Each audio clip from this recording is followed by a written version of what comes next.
السلام علیکم، آپ دیکھ رہے ہیں UAE اردو نیوز اور میں ہوں ستار لغاری۔ متحدہ عرب امارات میں عید کے دوسرے دن سیکیورٹی صورتحال اس وقت کشیدہ ہو گئی جب 8 ڈرون حملے اور 3 میزائل فائر کیے گئے ایران کی طرف سے۔ اس خبر کی تفصیل آپ سے کچھ اس طرح شیئر کریں گے۔ حکام کے مطابق تمام حملوں کو بر وقت فضائی دفاعی نظام کے ذریعے ناکارہ بنا دیا گیا۔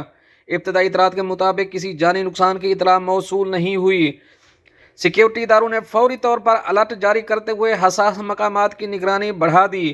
شہریوں کو غیر ضروری باہر نکلنے سے گریز کرنے اور احتیاطی تدابیر اختیار کرنے کی ہدایت کی گئی ہے۔